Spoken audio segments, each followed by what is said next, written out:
আসসালামু আলাইকুম। আপনারা সবাই কেমন আছেন? আলহামদুলিল্লাহ, আমরা সবাই ভালো আছি। তৃতীয় পার্ট নিয়ে আবার চলে আসলাম বন্ধুদের সাথে খুলনা ভ্রমণ। এখন আমরা বন্ধুরা চলে যাবে আজকে, তাই এখন ওরা যাচ্ছে হচ্ছে নদীর ওই পারে অথেন্টিক খেজুরের গুড় সংগ্রহ করার জন্য, যেখানে গুড় জাল দেওয়া হয়। আমরা এর আগের ভিডিওতে দেখছি যে বাড়ি থেকে গুড় সংগ্রহ করা হয়েছে, যারা গুড় চাষ করে, গুড় যারা জাল দেয়। এবার যাচ্ছি আমরা যেখান থেকে ওরা গুড় বাসায় নিয়ে যায় জাল দিয়ে, সেখানে যেতে। এখন এই যে আমরা যাচ্ছি, নদী পার হচ্ছি, ভৈরব নদী।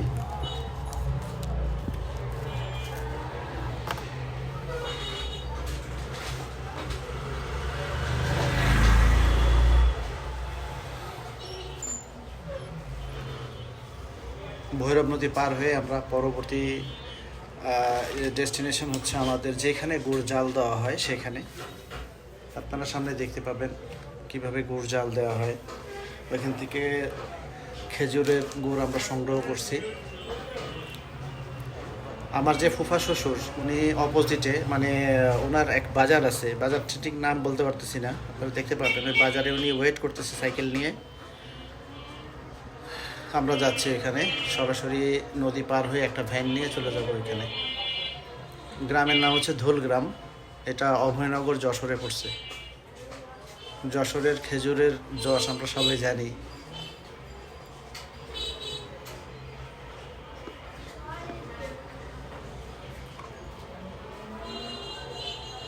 তো এখন ছেড়ে দিচ্ছে পানির নদীতে ভরা ভাটা। জোয়ার শেষ হয়ে ভাটা শেষের দিকে একটু পরে ভরে যাবে। ফুলতলা ঘাট, এটা ফুলতলা গোডাউন ঘাট বলে। চলে আসছি আমরা নদী পার হয়ে। এখান থেকে ভ্যান ঠিক করে আমরা সরাসরি চলে যাব হচ্ছে যেখানে ধুলগ্রাম যেতে, ধুলগ্রাম থেকে মাঠের দিকে যেতে আমাদের প্রায় 40 মিনিট হেঁটে যেতে হয়। অনেক ভিতরে আপনারা দেখতে পাবেন, দুই পাশে শুধু বাগান, ফসলি ক্ষেত আর মাঝখান দিয়ে রাস্তা। এখানে আমরা আসলাম, হচ্ছে বাজার। বাজারটা এসে আমরা এখন ভ্যান নেব। ভিডিওটা যখন হচ্ছে আসলে 1 মাস আগের ভিডিও, এটা আপনারা জানেন প্রচণ্ড শীত ছিল, ফেব্রুয়ারি মাস। এটা হলো ফেব্রুয়ারি 17 তারিখ। এখন যে ভিডিওটা চলতেছে ফেব্রুয়ারি 17 তারিখ।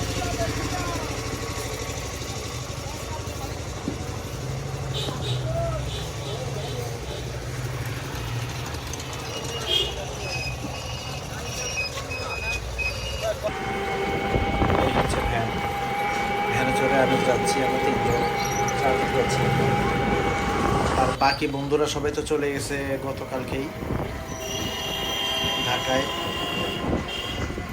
রুবেল আলম, স্বপন ভাই।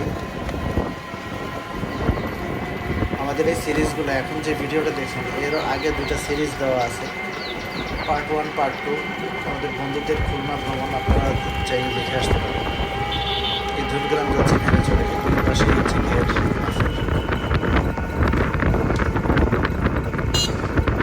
সকাল তখন বাজে সকাল 10টা। আমাদের যাওয়ার কথা ছিল সকাল 8টায়। ঘুম থেকে উঠতে লেট হয়ে যাওয়ার কারণে আমাদের দেরি হয়ে গেছে।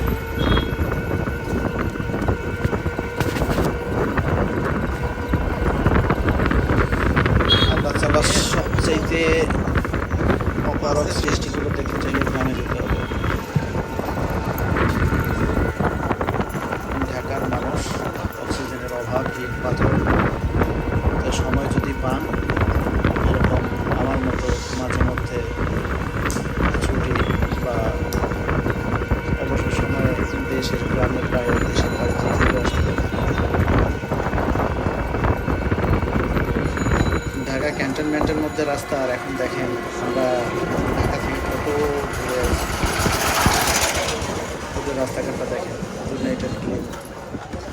বিমান ল্যান্ডিং করার মতো এত সুন্দর তৈরি করা এখানে। নদী কি ভাই!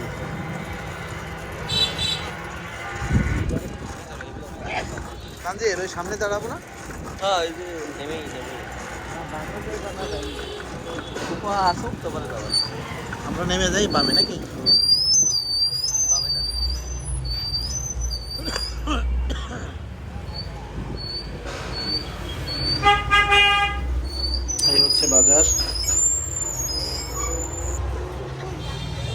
চলে আসলাম গ্রামের দুর্গ্রামের বাজারে।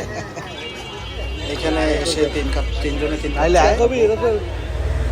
আর নিচে চাল দেখি সব কত লেগে সমস্যা। সুন্দর একটা নদীটার নাম হচ্ছে সম্ভবত ইছামতি নদী। আমরা চা খাওয়ার জন্য এই টি স্টলে বসতেছি। দেখেন দেশ গ্রামের চার দোকানগুলো অক্ষম। দুধ চাটা খেলে ভালো, রং চা কিন্তু লিকার হয়। চাটা অনেক মজা ছিল। লিকার কম কম করে 3টা দিয়ে, হ্যাঁ। মাটির চুলার রং চা অনেক টেস্ট। নদীর উপরে মাচাং দিয়ে ওরা দোকানটা করছে, চার দোকান।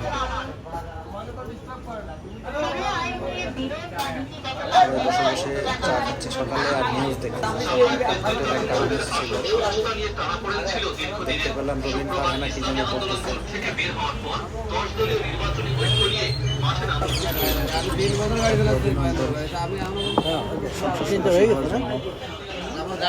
এই যে আমাদের চা এত টেস্ট, আর ছোট্ট করে চা বানাই দিচ্ছে আমরা, সেই লেভেলের টেস্ট ছিল। চা পাতির ঘ্রামটাই অন্যরকম, মনে হচ্ছে সিলেটের শ্রীমঙ্গলে বসে চা খাচ্ছি, সেম ফিল আর কি। এই হচ্ছে অনেক বছর আগের একটা বট গাছ। আমরা এখানে চা খেয়ে ফুপার জন্য ওয়েট করতেছি। ফুপা হচ্ছে আমার ওয়াইফের আপন ফুপা, আমার ফুপা শ্বশুর। চা শীতের সকালে এক কাপ চা অনেক মজা।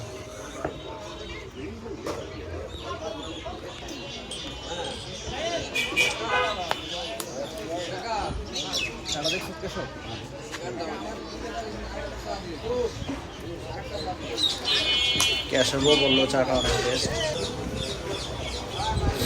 পাশে একটা ডোঙ্গা আছে, দেখেন এই ডোঙ্গা দিয়ে আগে দেখতাম যে শাপলা ফুল তুলতো আমার নানির বাড়ির নিচে যে ভৈরব নদী, এটাতে মাছ ধরতো। এই যে সেই ডোঙ্গা, এটা ডোঙ্গা বলে। তাল গাছ ফেড়ে এইটা বানায়। এই হচ্ছে চার স্টল, বাইরে থেকে দেখাচ্ছি চার স্টল নদীর উপরে। ইছামতি নদী সম্ভবত এটা। এই ব্রিজটা পার হয়ে ওর ফুপুর বাড়ি, আমার ফুফার শ্বশুর বাড়ি যেতে হয়। এই বাজার থেকে ফুফার শ্বশুর বাড়ি যেতে আরও আমাদের টাইম লাগে প্রায় 20 থেকে 25 মিনিট। হ্যাঁ, সাইকেল নিয়ে দিদি চলে আসছে, তাই সাইকেল নিয়ে আসছে হ্যাঁ। মাল।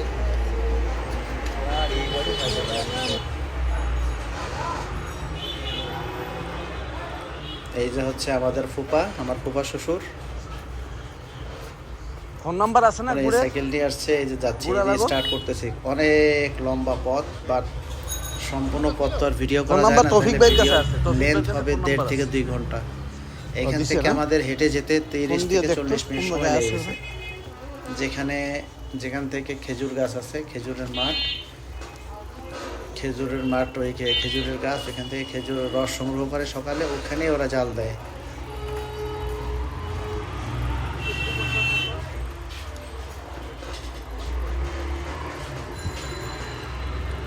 লাইনটা ধরলে ফোনটা দিই। প্রচণ্ড শীত তখন সকালে। এটা হচ্ছে ফেব্রুয়ারির 17 তারিখ সকালের ভিডিও।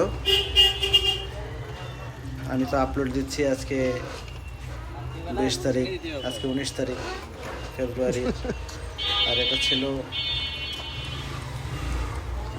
জানুয়ারি। বাড়ি পরেটা গুলো কি ফাটাই দিতে এইগুলো পরোটা আম্মু জানি মেলা পরোটা এত সুন্দর। আমরা গ্রামের ভিতর দিয়ে হেঁটে যাচ্ছি একদম শেষ সীমানায়, যেখানে ফসল জমি মাঠ যেটারে বলে। ওখানে ওরা গাছ থেকে খেজুর রস সংগ্রহ করে ওখানে জাল দেয়, জাল দিয়ে ওদের বাড়িতে নিয়ে আসে, পরে বাড়ি থেকে বিভিন্ন জায়গায় সেল করে। এই খেজুরের গুড় তো আমরা এখান থেকে নিলাম সবাই, খবর আছে। যত মানুষ এখান থেকে নিচ্ছে বা আমার বন্ধুরা এখান থেকে কালেক্ট করছে রস, কাদা হয় না? ওদের কাছে খুবই ভালো লাগছে। ভালো লাগবে না কেন, চোখের সামনে জাল দেয়া, এখান থেকে খেজুরের এটা তো পাউডার, রস থেকে পাউডার। গুড় থেকে বিভিন্ন পিঠাপুলি। এইসব জায়গায় ডোঙ্গা বেশি।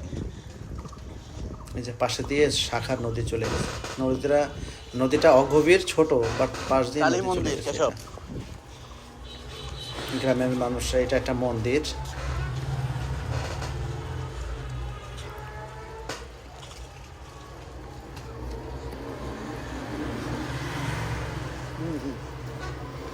খালের মধ্যে ডুঙ্গা দেখতে পাচ্ছি, এটা দিয়ে ওরা মাছ ধরে ডোঙ্গা এখানে। ডোঙ্গা তাল দিয়ে বানায়।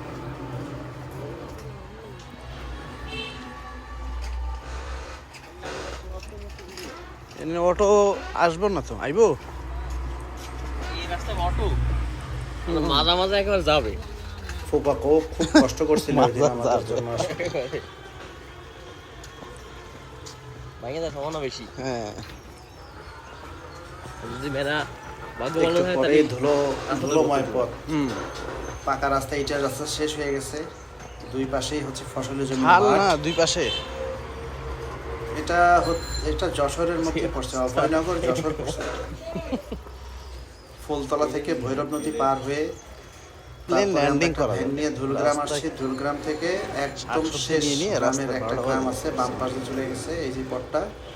এই গ্রামের শেষ মাথায় কালভার্ট আছে। হ্যাঁ, হচ্ছে যেখানে যাচ্ছি হচ্ছে ওরা এখানে রস করে। ডোঙ্গাতে আসলে মজা আছে উঠে। ঢাকা শহর থেকে কেউ যদি এখানে যে একটা দিন ঘুরে আসে, তার শরীর মন সেই সুস্থ হয়ে যাবে। ছোট ছোট কালভার্ট ব্রিজ আছে, যেহেতু পাশে ছোট ছোট নদীর ছোট ছোট শাখা, তাছাড়া আসলে আসা হয় না মানুষের কাছে। বহু আগের ব্রিজ, এগুলো দেখলেই বোঝা যায়। দেখেন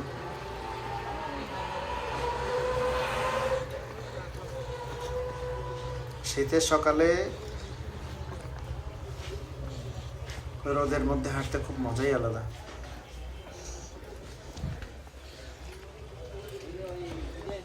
ডোঙায় বসে অনেকে কাজ করছে, সাংসারিক কাজ।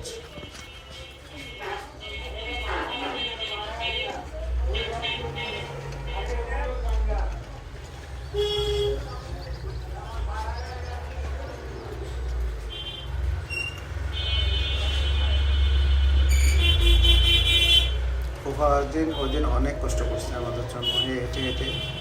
সে বললো এইভাবে হেঁটে সে ঢাকাও চলে যেতে পারে, তার কোনো ক্লান্তি নেই। তা আমাদের খবর হয়ে গেছিলো আসলে এখানে কোনো অটো নেই, কোনো কিছু নেই।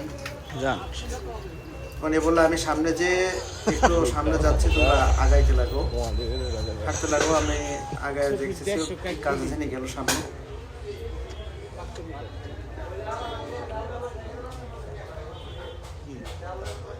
নদী বা খালের পাশে বাড়িগুলো দেখতে খুব সুন্দর লাগে। দেখেন ওই যে কইতেছে দুই হাফ পাশে কিলো। কিন্তু ফসলি জমি, মাঝখান দিয়ে গ্রাম, জঙ্গলের মধ্যে পথ।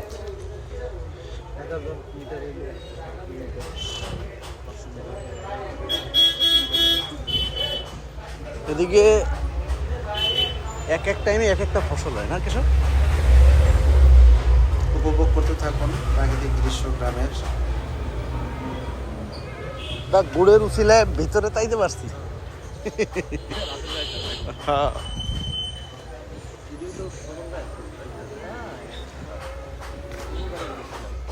কতটা ভিতরে যে মানুষ বসবাস করে আমরা ওই দিন যে বুঝতে পারছি। একদম শেষ মাথায়, তারপরও এখানে ঘর বাড়ি আছে।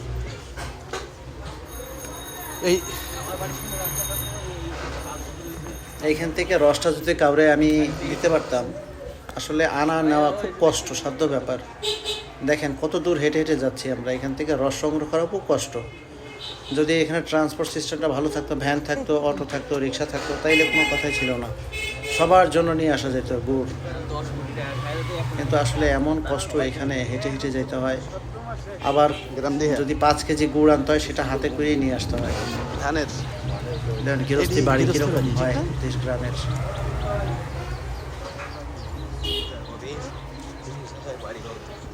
আমি তাই চিন্তা করতেছি।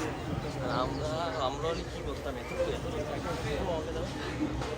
বাড়ি যদি দেখো তখন সম্ভব। তখন ওই পরিবেশের সাথে মানুষ খাপ খাওয়া যায়।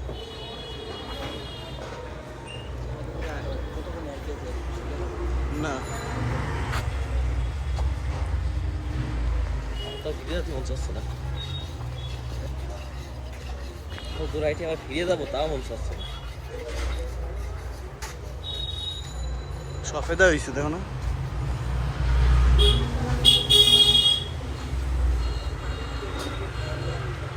হাঁটতেই আছি আমরা, হাঁটতেই আছি। প্রায় 40 মিনিট পর তৌফিক ভাই ওই আমার বাজার ইশারা দেখে থেকে 40 রাসেল মিনিট ব্যানি টাইম তাত্তা না দেখেন আমরা যেখানে আমি কি না রস জাল দিয়ে গুড় বানানো হয় অনেক ডিস্টেন্স। তাই বলেন ঢাকায় কার জন্য কিভাবে সকালের আনা হাঁটা যায় হয়ে গেল গুড় এখান কেশব? থেকে বলেন, আনার কোনো প্রসেস থাকলে অবশ্যই রাসেল কয় সাগো পার হইতে হনে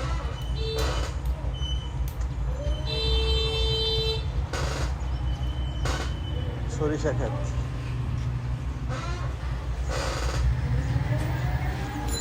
কেসব পারবি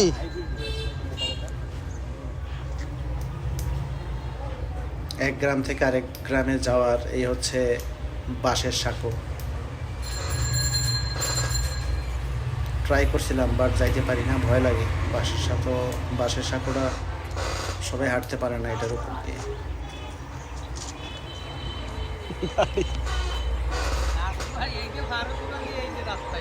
বলতেছে পার বাঁশের হয়ে সাঁকো যাবো? দিয়ে গেলে আমাদের পথ শর্টকাট হইতো, কিন্তু হ্যাঁ। আমরা তো পারি না।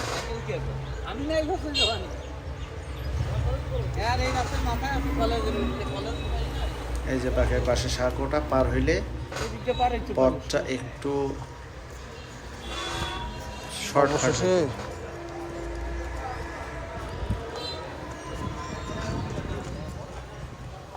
কি হ্যাঁ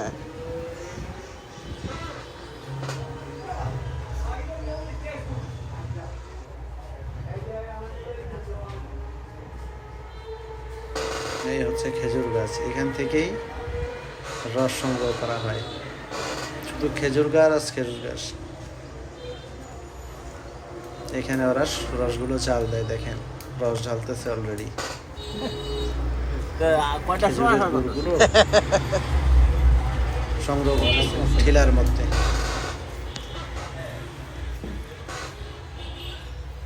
একদম পিওর অথেন্টিক খেজুরের গুড়, যশোরের খেজুরের গুড়। আমিও ট্রাই করছিলাম, দেখতে পাবেন। এখান থেকে নিয়ে খেলাম, যে আপনাদের ওই যে টেস্ট, মুখে যে একটা টেস্ট পাইলাম, আপনাদেরকে আমি বুঝাইতে পারবো না ভিডিওতে। নিয়ে নিয়ে খাচ্ছে, দেখছেন?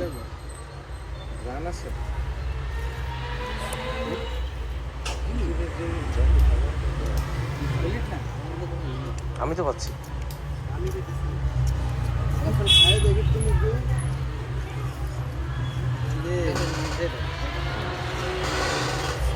অসাধারণ টেস্ট, এটা বলার মতো না। সবাই খাচ্ছিলাম আমরা। কেশবও টেস্ট করলো। দেখেন একটু পরে আমার ফুফা শ্বশুর কিভাবে টেস্ট করে, ঠিলা থেকে গুড় নিয়ে কিভাবে খায় দেখেন। সে আমি যতটুকু মনে হইলো সে গুড় চামচ একটু উঠে গেল। আমার হাতে চামিচ দিল, বললো চামিচ দিয়ে ট্রাই খান।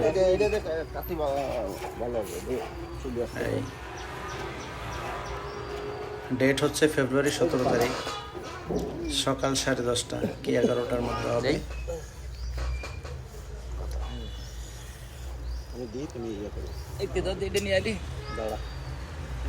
এই হচ্ছে গুড়। আজকে রসটা জ্বালাইয়ে 2 ঠিলা করলো।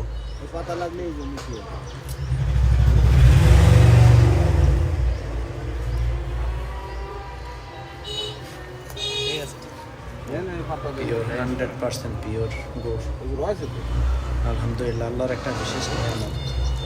পরোটা দিয়ে খেয়ে দেখছিলাম কি যে টেস্ট।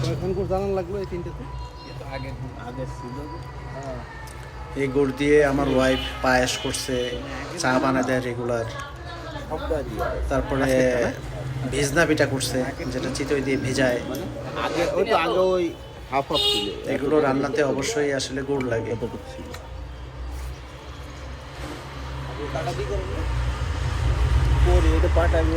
পিওর গুড় না হইলে কোনো খাবারই টেস্ট হয় না। যশোরের যশ এই খেজুরের রস থেকেই আসছে নামটা। এই সব ওরা নিজেরাই চাল দিছে, খেজুরের রস ওরা আর গুড় বানায় ওরা নিজেরাই খাচ্ছে চেটে চেটে। দেখেন এই পাত্রটা অনেক গরম ছিল। ওদের তো মনে হয় পুরো এটাই যাবে না, ওদের এতটুকু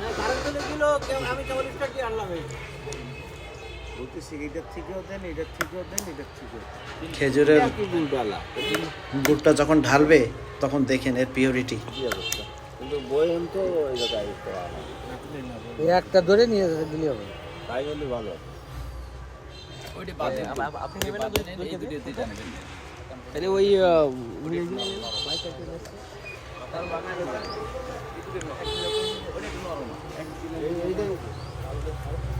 না কালকে একটু কমছে, ফালতু ছিল। আজকে তো ফালতুই রাখি না।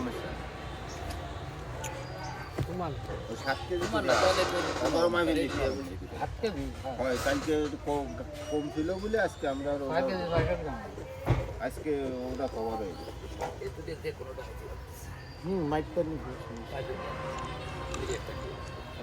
যেখানে রস জ্বালায় গুড় বানানো হয় আশেপাশে ঘ্রাণের জন্য টেকা যায় না। কিন্তু আপনি পাটালি তো নাই না? পাটালি হয়ে যাবে এক মাস পরে পাটালি হয়ে যাবে, অটোমেটিক। তাহলে আর কি এগুলো গ্রামের শেষ সীমান্তে এইখান থেকে আমরা এই যে আমার ফুফা খাচ্ছে তো কয় কেজি? 6 কেজি। এই যে বলছিলাম না 4 কেজি। দাদা পাটালি বিক্রি এটা 2 দিনের কথা। এ পাটালি হয়ে যাবে না। ওই দেন ওই দেন এখান থেকে গুড় আমরা 350 টাকা করে কিনে নিয়েছিলাম। আর ঠেলা তো ওরা দিতে চায় না, তারপর আমরা জোর করে নিয়ে আসছিলাম। ঢাকা যেহেতু আসবো, তাহলে একটা এটা বিয়ার করার জন্য ওরা গুড়টা, এই ঠেলাটাই বেস্ট। ওরা বেড়া টেড়া বানাই দিয়ে সুন্দর করে নিয়েছিল, বাট প্রতি ঠেলার জন্য এক্সট্রা 50 টাকা দেওয়া লাগছে। নাও সমস্যা নেই, পারা যাবে। এক ঠেলাতে 7 থেকে 8 কেজির মতো গুড় দিয়ে ধরে। দিলে এইভাবে ধরে নিয়ে যাবে। তোমার ঠিলার দাম আছে কত? প্রতি কেজি 350 টাকা নিয়েছিল। কিন্তু ঠিলা দিলে দানা গুড় ভালো। দেখেন গুড়ের পিউরিটি দেখেন, কালার দেখেন। একটু আগে জাল দিয়ে রস থেকে এই গুড় করা হয়েছে। সবাই যায় দানা রে এই ভাই বলতা। চলো এখান থেকে আমার ফুফা ট্রাই করবে দেখি। ঠিলা এটাও 5 কেজি হবে। 5 কেজি একটু বেশি বেশি হয় না? তাহলে এই দুটো এই লোকের ফোন নাম্বার আমার কাছে আছে। না দানা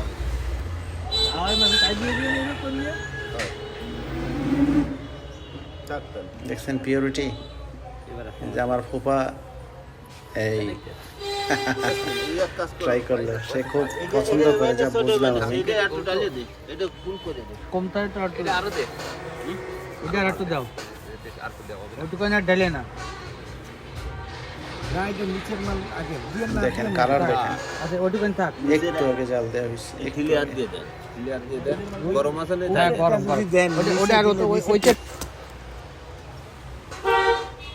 আর আছে কোনটা? তো এটাই হচ্ছে আমাদের মোটামুটি শেষের দিকে।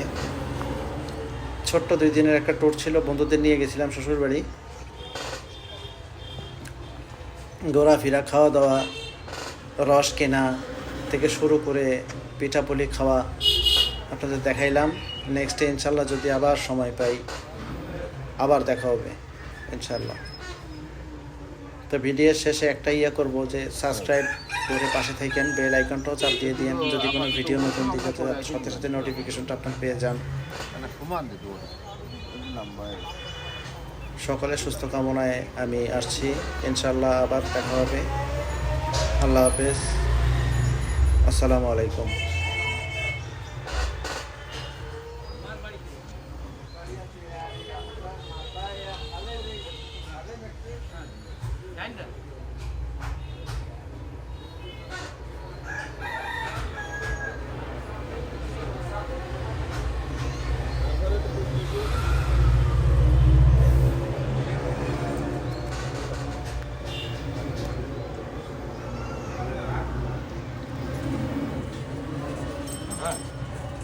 হ্যাঁ আমার প্রচুর জন্য একবার আমি হাজারে করে নিয়ে গেছিলাম, নারকেল নিয়েছিলাম 5টা, হ্যাঁ, আর ওই যে মায়া বাস হতো না, মায়া বাস